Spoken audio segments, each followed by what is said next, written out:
Hello and welcome to my YouTube discussion series. I need your help. You need to comment in the comments section down below on YouTube in order for this to be a discussion. I want to hear your experiences, your theories, anything that you have to offer so that we can start a dialogue and start talking about this. Today's discussion series, we are talking about Bigfoot. I wanted to focus on kind of the origins and where Bigfoot may have originated. And I wanted to start with petroglyphs. So, for those who don't know, petroglyphs are essentially rock carvings on walls that do depict several different things. We're going to be looking at Native American petroglyph that ranges roughly from anywhere between 2,000 to 10,000 years old. I've done a little bit of research on this, but I am by no means an expert. So I want to hear your theories, what you have to say about this. Let's dive in and let's see if back 2,000 to 10,000 years ago, was there evidence of Bigfoot? So if we look at this petroglyph here, and I have done some research as I mentioned, and I know what some of these icons mean and what they depict, and that's how I know it's Native American. This little wheel icon that we're looking at in the top right here, I'll zoom in even more. This depicts basically a permanent home.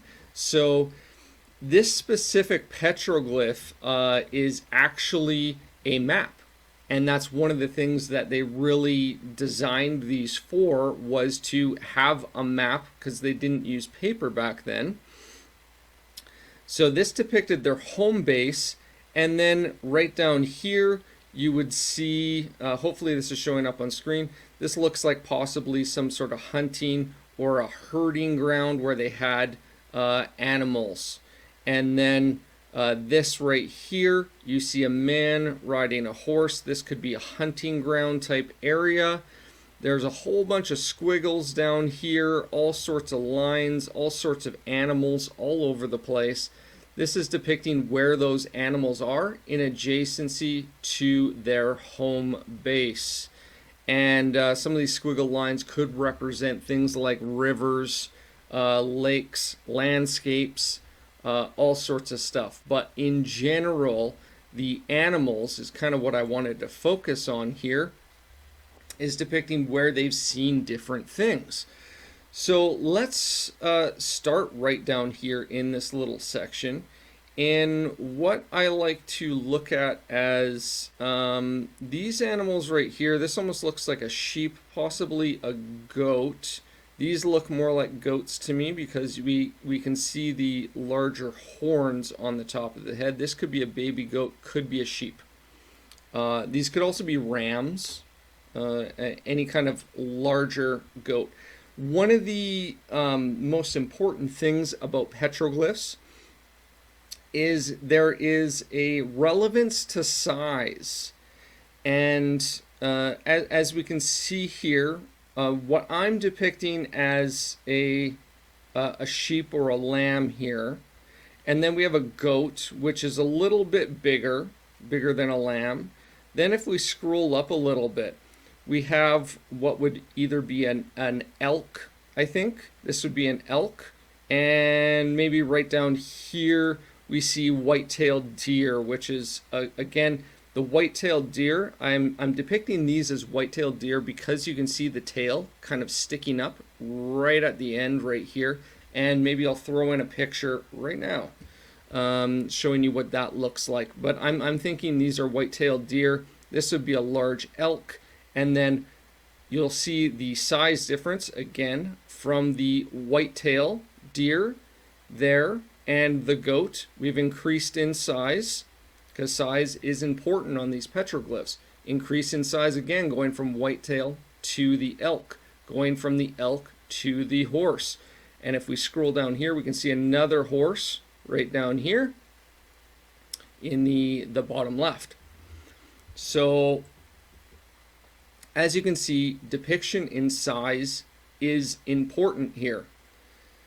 Why that matters is because now I want to focus on the footprints that can kind of be seen mainly in this area here, but kind of all over the place.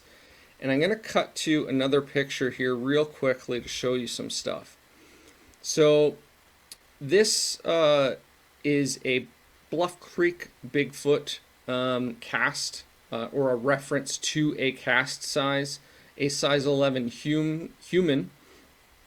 And then this is more what I wanted to focus on here was the grizzly footprints and the Alaskan brown bear footprints. One of the important features I wanted to look at here was how the hind foot of bears generally have a diamond shape. So if we made a little diamond icon right here, versus a human is a lot more rectangular, as well as Bigfoot, more rectangular. You still do have a little bit of a diamond, right? It's obviously wider at the top, skinnier at the bottom, but the hind foot of bears is very diamond shaped, very wide at the top, very skinny at the bottom. And then the front foot of bears, which is very minimal. You only get that kind of top pad. You're not getting any kind of diamond shape with the front foot of a bear. So I'm going to go back now to the petroglyph and we're going to look at a few things. This right here, this guy right here, to me screams front foot of a bear, because we have that wide base that we were just looking at. We have the 5 toes that you see on a bear. Right here, this guy, we are looking at possibly the hind footprint of a bear. And I say that because we're looking at a diamond shape. We have a very fine pointed heel and a very wide base at the top with the markings of the toes. So we can depict that there are some bear footprints here. Again, something else I want to look at is these 2 prints right here next to what I think is the hind foot of the bear. So I guess first of all, what I should point out is that because this petroglyph is a mapping, so to speak, these are depicting where they've seen these animals, found these tracks. So we're looking at bears, we're looking at what looks like feline cat prints. We have a 5-toed print and a 4-toed print. Now these are very interesting. The 5-toe print represents something fairly unique, but we'll get to that in just a second. Let's cut over to some more images here if I can. Oh, I need to zoom out in order to change. Zoom out, zoom out. Okay, so we looked at the bear. We've kind of established that is the marking of a bear. One thing I wanted to point out here was you have dogs or canines, which generally have pointed claw marks on here. Bears have pointed claws.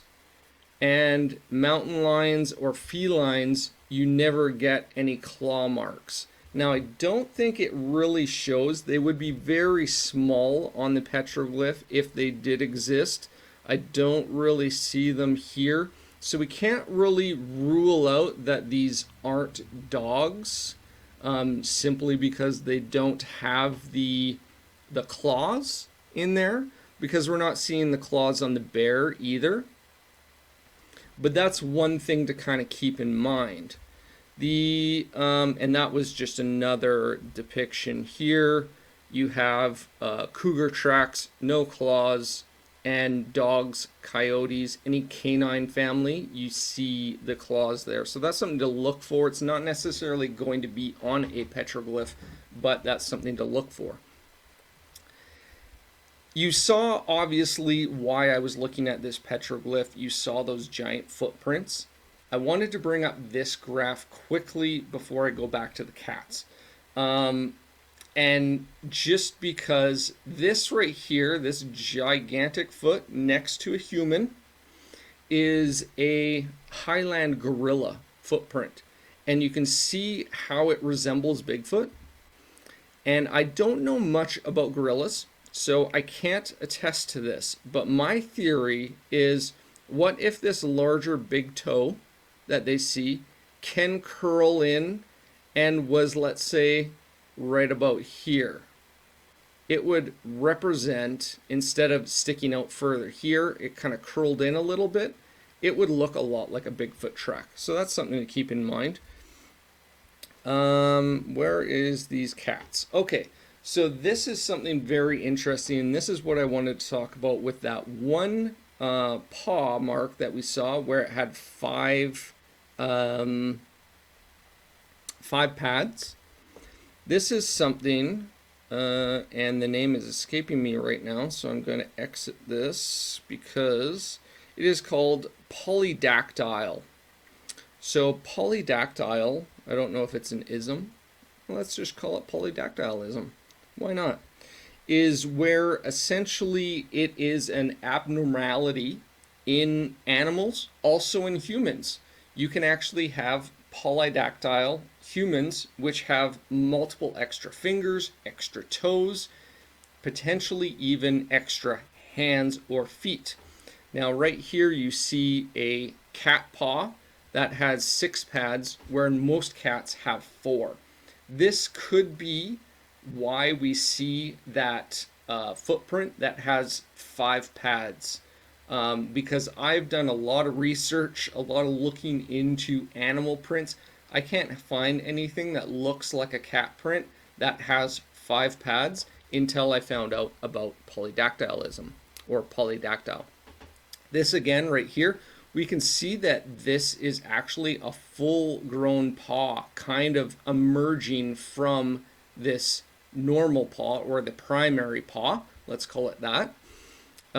So depicting a second paw altogether. Here again, this is almost like it's forming a brand new paw, but you can see here we have extra digits. So that could be an explanation as to why we have on this cat print or dog print that we have the 5 paws. The reason why I think this is a cat print, and again I'm gonna get to Bigfoot, but I wanted to talk about and describe these different prints before I get to Bigfoot for a reason. Zoom out again. Okay. So we're going to look at the paw prints here. Mountain lion, sure. Yeah, mountain lion, dog.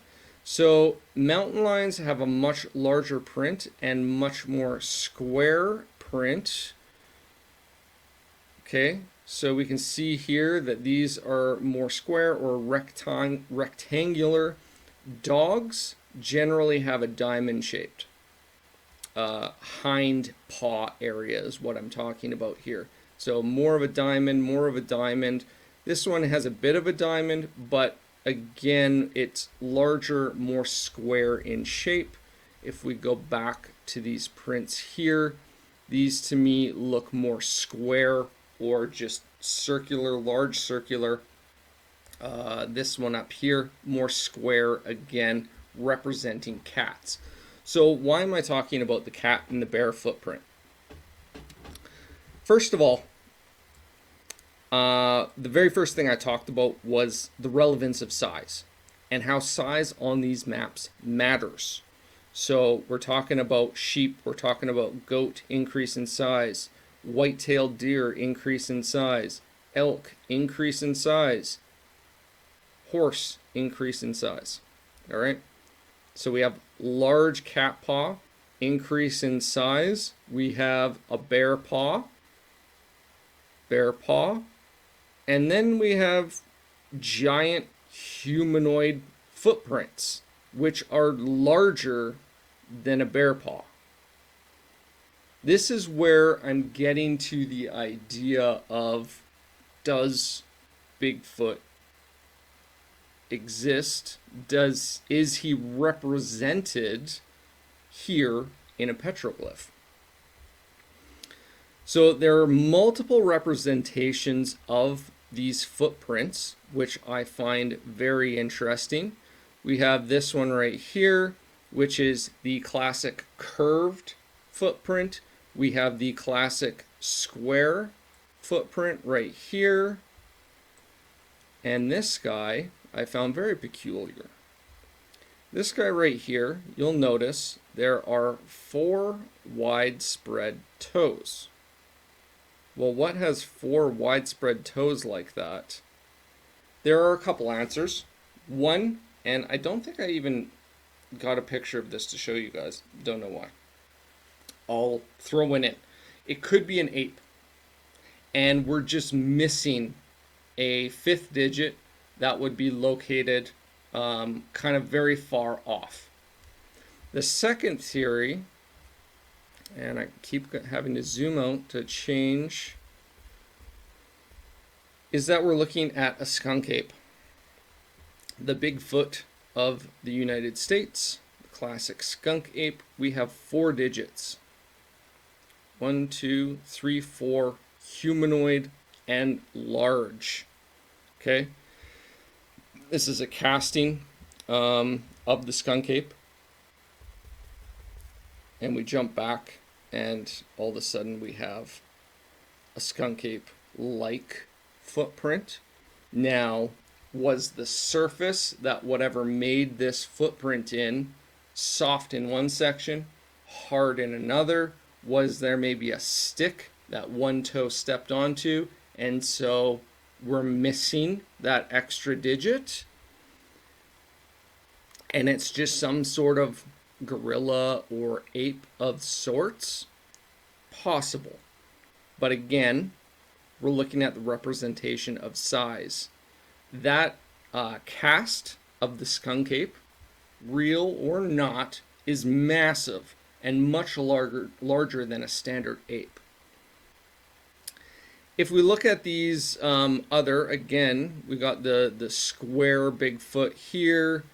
This guy in the far left over here, this could be several things. Once again, we have the diamond-shaped heel. This says it could be bear to me because of the diamond-shaped heel. It could also be the overlap. And I might just have to record a video and insert here for showing you what that looks like. The overlap is barefoot overlap creating one giant foot. All right, so here's what I wanted to show you guys about that overlap with barefoot footprints. One of the common explanations for large Bigfoot tracks is the bear overlap, where the bear steps down with their front, and then as they continue walking, their hind leg comes in and steps over the track of the front, and you get something like this. So as you can see now, we have a much larger footprint. We have an extra toe.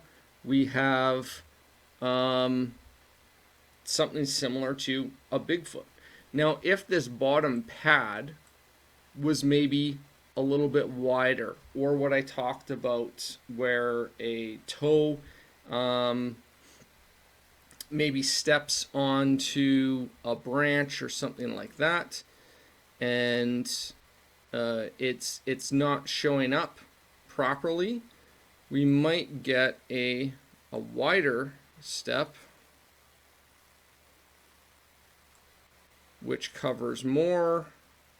Maybe it's a bit of a thicker front step, and then boom, you have your Bigfoot. We're back.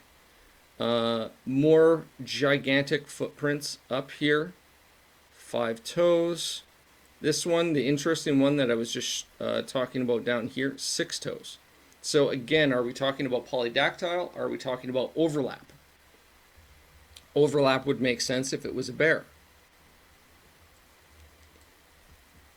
And lastly, last kind of thing I want to touch on, and there were a few other things that I wanted to briefly mention. So this weird kind of icon, you might be thinking, what the heck is this? This, I believe, is actually a representation of desert based on Native American symbols.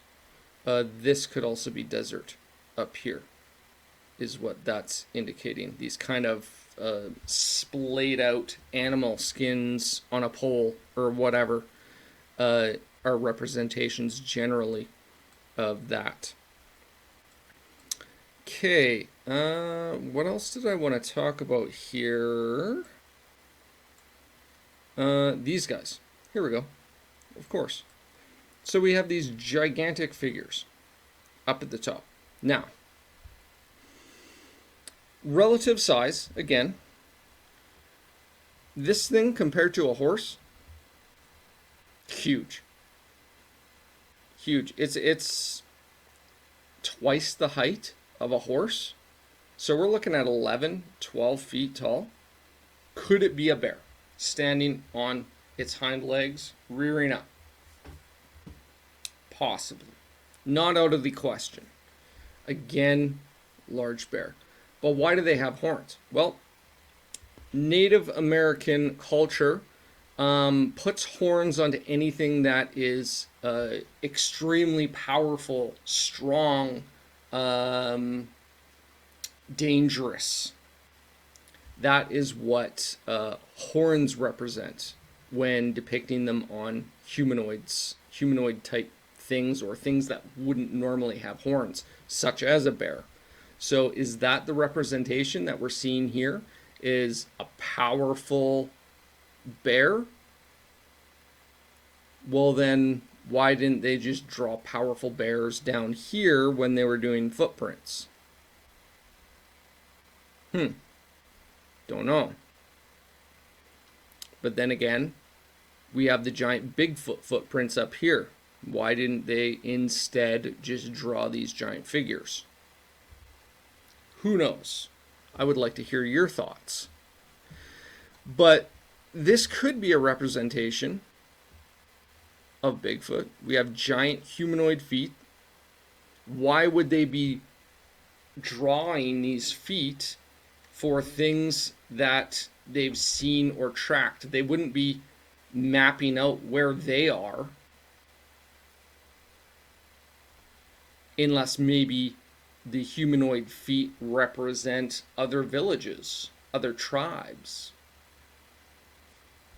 And this giant wheel, which represents their home hub, maybe these giant feet represent other smaller locations, smaller hubs, little villages, hunting stations. Maybe. I would like to hear your thoughts. So tell me, what do you think? Do petroglyphs from 2,000 to 10,000 years ago represent Bigfoot?